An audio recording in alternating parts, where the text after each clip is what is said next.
A princesa morre, no final a gente nunca percebeu. Por que a Rainha Má pede especificamente o coração da Branca de Neve? A Branca de Neve era uma feiticeira?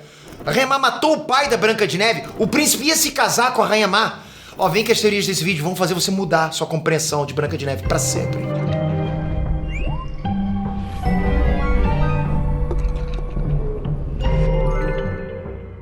Inestrantes, Peter aqui. Muito mais bizarro que o live action de 2025 são as teorias que estão brotando por aí pra acabar com a infância da gente, de verdade. A animação original da Disney tá aí, pô, há quase 90 anos, mas parece que ela era muito mais sombria do que a gente pensava. Tá preparado? Então se inscreve no canal, porque aqui a gente é bem nerd mesmo. Se você gosta disso, se inscreve, ativa o sininho e vamos lá. Cadê a família? O filme começa com o livro da Branca de Neve abrindo e contando já de cara a relação dela com a madrasta. Em nenhum lugar da animação da Disney eles fazem alguma referência direta ao pai nem à mãe da Branca de Neve. Ou será que fizeram, a gente não percebeu? Então vamos pela lógica. Se a Branca de Neve é uma princesa e a Rainha Má é a madrasta dela, então a Branca de Neve é filho do casal de reis originais daquele reino. Se o rei se casou depois com a madrasta, quer dizer que a rainha morreu primeiro. E considerando que a madrasta é uma bruxa má cheia de intenções ruins, será que ela não teria feito mal à rainha original simplesmente para que ela tivesse a chance de se tornar rainha no lugar dela, se casando com o pai da Branca de Neve? Que assim, culturalmente, o divórcio é uma coisa que nem se imaginava no final da Idade Média, né? Que é quando se passa o conto da Branca de Neve. Então o divórcio não era uma opção. O mais provável é que a rainha morreu e o rei ficou viúvo. Mas a teoria diz que a bruxa má fez isso acontecer. Você duvida? Só que a teoria continua. Depois que a madrasta passou a ser rainha por ter se casado com o rei, ela mesma teria dado um jeito de se livrar dele para ela reinar sozinha. Você já tinha pensado nessa ideia de que a própria madrasta, né, matou o rei e a rainha originais? Talvez essa teoria seja confirmada no próprio filme. Quando a Rainha Má vai fazer o feitiço para parecer uma velha, né, um corvo fica acompanhando e ele passa boa parte do tempo ao lado de um livro chamado Formulae Mortis, que em latim significa Fórmula da Morte. E se você olhar, esse livro está com marcador de página num ponto específico. Isso quer dizer que, no mínimo, ela estudou ou até praticou um dos feitiços dali em algum momento. E outro detalhe assustador é que esse laboratório da Rainha Má é no meio de umas masmorras. Quando ela entra pelas escadas, ela passa por uma antessala com vários crânios e esqueletos completos, possivelmente de vítimas dela que ela manteve ali até a morte. Quem garante que um deles não seja o rei que ela matou escondido lá dentro? Além disso, quando ela sai pelo alçapão do laboratório, ela passa por outros esqueletos. E ela sacaneia um esqueleto específico que morreu se esticando para pegar uma jarra d'água do lado de fora da cela. Já pensou se essa foi a mãe da Branca de Neve para ela tratar com tanto desdém assim? Lembrando que provavelmente esse espaço no subsolo do castelo é totalmente dela. Ou você acha que algum serviçal do castelo teria acesso a essas salas subterrâneas onde estão as feitiçarias da Rainha Má? Todos os podres dela estão lá embaixo e ninguém deve saber. Você achou bizarro? Calma que tem mais. O segundo casamento. Bom, essa aqui vai pegar muita gente de surpresa. De acordo com a maioria das tradições das monarquias ocidentais, os filhos dos reis não recebem o título de reis e rainhas se forem menores de idade. Se os príncipes e princesas ficavam órfãos antes da maioridade, um regente era nomeado e governava por ele até que a idade ideal chegasse. Então é bem óbvio que na falta da rainha e do rei, a Branca de Neve era próxima na linha de sucessão ao trono. E a madrasta estaria ali esses anos todos como uma rainha regente até a Branca de Neve ter idade para governar. Já sentiu onde é que essa teoria vai chegar, né? Bom, em várias tradições, uma rainha nunca poderia realmente governar sozinha. Ela teria que se casar para aí sim ela ser rainha ao lado de um rei que governaria a Vera mesmo, né? De verdade. Então a teoria é, a rainha deixou a Branca de Neve viva até então para manter as aparências que ela era a regente que estava lá mantendo o reino até a Branca de Neve ter idade para se casar e assumir o trono. Mas como a Branca de Neve já estava crescidinha, ela precisou fazer uma jogada política. A ideia seria então a rainha se casar de novo com alguém de uma outra casa monárquica e assim ela continuaria com o posto de rainha, já que esse reino seria unido a outro através do casamento. E sendo Branca de Neve a enteada dela, ela sairia automaticamente da linha sucessória. Mas quem poderia se casar com a rainha? O príncipe. Você notou que ele chegou absolutamente do nada ali no castelo? Ele não é daquela família, não tem mais nada ali em volta daquele castelo para ele estar ali, a não ser que ele fosse direto para lá. E ele não tá numa missão militar, senão teriam soldados junto com ele. Ele tá bem arrumado, com joias e tudo mais. E se ele tivesse ido para lá para acertar o casamento dele com a rainha? Para ela seria a melhor negociação de todos. Pensa, cara, como na tradição são os reis que governam, ele se tornaria rei do reino dela. Mas, ele sendo mais jovem, ela conseguiria manipular ele com muito mais facilidade. Ficou chocado com essa hipótese? A beleza da Branca de Neve. Essa é a segunda parte da teoria que a gente acabou de ver, né? Sobre o casamento da Rainha Má com o príncipe. Bom, se essa teoria estiver certa, então o motivo de matar a Branca de Neve nunca foi só sobre vaidade, mas sim pela disputa com o príncipe e, por consequência, o reinado inteiro. Bom, nesse dia especificamente que o príncipe chega lá, foi o dia que o espelho mágico disse pela primeira vez que a Branca de Neve era a mais bonita de todas. Por isso a rainha decide que ela precisa acabar com a raça da Branca de Neve. Não seria só uma disputa de beleza, não.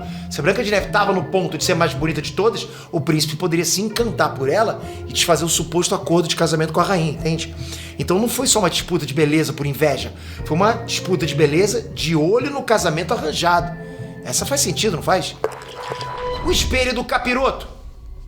Repara nos detalhes. A primeira fala da rainha no desenho é invocando o espelho. Ela chama ele de escravo e fala para ele vir do lugar mais distante de todos através do vento e da escuridão. O que seria esse lugar mais distante de todos do que o próprio inferno?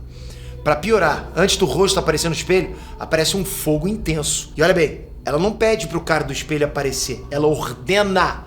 Será que a rainha é tão poderosa que conseguiu escravizar um demônio diretamente do inferno para servir a ela através do espelho mágico? Isso mostra que ela é muito mais poderosa do que parece. E para piorar ainda mais, galera, uma das ideias mais estabelecidas é que o diabo não é confiável. Já ouviu aquela frase que o diabo é o pai da mentira?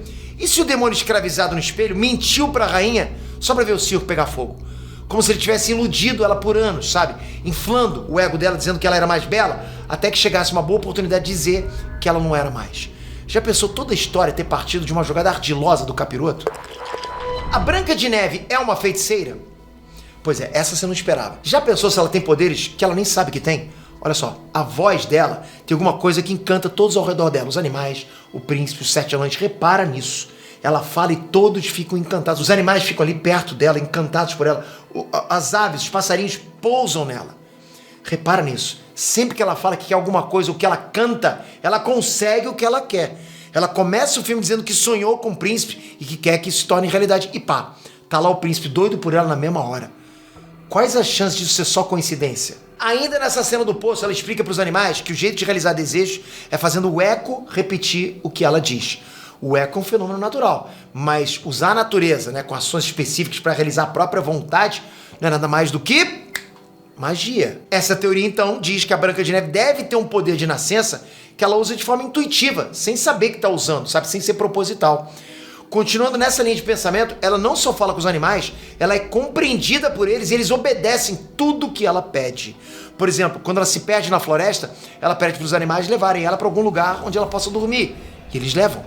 Depois, na casa dos anões, os animais ajudam a limpar a casa, lavar a roupa. Eles fazem tudo do jeito que ela quer. Mas pensa, os animais não são seres encantados, eles só obedecem ao que ela diz. Não parece magia, pelo menos não parece, né? Numa noite na casa dos anões, a Branca de Neve reza pedindo que o Zangado passe a gostar dela. E no dia seguinte, do nada, ele começa a demonstrar que gosta dela. Antes de morder a maçã, ela deseja que o príncipe vá até ela e leve ela para o castelo dele para viver feliz para sempre. E é esse o final do filme. Então tudo isso mostraria que ela tem uma magia natural muito poderosa. E provavelmente ela nem tem consciência de que ela tem esse poder todo. E um detalhe que sustenta essa teoria no poder da voz, de controle com a voz, do estilo Killgrave na Marvel, é que no livro do Feitiço da Bruxa, um dos ingredientes para transformar ela numa velha feia é um grito de susto. Durante o feitiço, ela usa também o riso de uma bruxa como um dos ingredientes líquidos que ela ferve. Então é fato, nesse universo as vozes são mágicas e parece que a Branca de Neve tem uma delas. Você tinha pensado nisso? O coração. Você nunca se incomodou com o fato da Rainha Má pedir especificamente o coração da Branca de Neve? Por que isso? E você reparou que a caixa que ela dá pro caçador já é decorada com o coração atravessado com uma espada? Isso é muito específico para ser coincidência, galera, não é? Se a madrasta tem poderes e poções à vontade, por que ela ia pedir pra alguém matar a Branca de Neve? Ela poderia muito bem ter envenenado a princesa lá dentro do castelo. Isso deixa margem para a teoria de que deve ter um motivo para ela querer justamente o coração da Branca de Neve. E esse motivo deve ser a bruxaria. Uma coisa é óbvia, né? A madrasta não ia contar para um simples empregado do castelo que ela queria o coração por causa de bruxaria, concorda? Então ela só pediu o coração mesmo e pronto, como se fosse um capricho dela, vai lá e me traz o coração. Mas se a rainha tá full pistola com a Branca de Neve, principalmente porque ela encantou o príncipe com a canção de amor, e assim ela roubou o prometido dela, ela poderia querer especificamente o coração da Branca de Neve para se aproveitar do feitiço que a Branca de Neve lançou no príncipe. Como o coração é o órgão que representa o amor no nosso corpo, ficar com o coração que ele ama seria uma forma de se livrar da Branca de Neve e ao mesmo tempo direcionar o amor dele para ela. E aí dessa forma os planos dela de se casar com ele, seguir como rainha, iam continuar de um jeito bem mais fácil e seguro. Bizarro essa, cara. O Anjo da Morte. Outra teoria insana que tem alugado um triplex na cabeça das pessoas é de que o príncipe não é um príncipe de verdade, mas sim um anjo da morte. Para começar, ele chega no castelo no dia que a madrasta resolve se livrar da Branca de Neve. Ainda na primeira cena, quando o espelho mágico diz que existe alguém mais bela do que ela, a rainha responde: pior pra ela. Bom, e de acordo com essa teoria, nesse momento a Rainha Má teria selado o destino da Branca de Neve e decidido matar ela. Por isso o Anjo da Morte apareceu logo depois, pra já ficar perto dela pra quando o momento chegasse. Bom, o próximo encontro deles é só quando a bruxa já envenenou a Branca de Neve. E ali ela não estava morta de verdade, ela estava só dormindo com feitiço. Então o príncipe, ou melhor, o Anjo da Morte, chegaria pra levar ela de vez no final do filme. E considerando que o príncipe é o ceifador, o beijo que ele dá nela não é o primeiro beijo de amor que quebra o feitiço. Esse seria o famoso beijo da morte, que é como várias culturas se referem ao momento que a pessoa morre. Quando você morre, o ar sai dos pulmões, e o folclore diz que isso é a morte beijando a pessoa para tirar o fôlego da vida. Outro detalhe é o cavalo do príncipe. Em várias culturas, inclusive na Bíblia, a morte chega cavalgando, e é assim que o príncipe chega todas as vezes nessa história. A bruxa, quando vai pesquisar se existe um antídoto para o feitiço dela, ela vê que o que pode salvar a princesa é o primeiro beijo de amor. Ela mesma diz, né, que isso não deve acontecer. Olha só esse detalhe. Ela mesma diz que os anões vão achar que a Branca de Neve está morta e vão acabar enterrando ela viva. E eles realmente fizeram um velório para ela. Eles não enterraram porque ela ainda estava muito bonita, então eles mantiveram ela num caixão de vidro. A bruxa nem considerou o príncipe nessa história, talvez porque o príncipe não seja mesmo um príncipe, e sim uma visão feliz e inocente que a Branca de Neve tem quando a morte chega perto dela. Sinistro, né? A morte da Branca de Neve. Bom, depois de ser beijada, a Branca de Neve abre os olhos, como se fosse o último suspiro de alguém prestes a morrer. Mas depois os olhos seguem fechados até o fim do filme. Repara só, depois que ela suspira e levanta, ela não aparece mais de olhos abertos. A partir do momento que o príncipe pega ela no colo, os olhos dela ficam fechados para sempre. Até para se despedir dos anões, os olhos continuam fechados, como se aí tivesse morta de vez. Mas a teoria não para por aí. A Branca de Neve, estando morta, seria a explicação perfeita para justificar o porquê ela não leva os 7 anões para morar junto com ela no castelo. Afinal de contas, eles ainda estão vivos. Pensa, teria espaço para eles no castelo gigante. Eles eram amigos dela o suficiente para continuarem morando todos juntos lá, todos juntos e felizes. Além disso, o castelo do príncipe não é um castelo normal. O castelo dele aparece nas nuvens como uma luz dourada, né?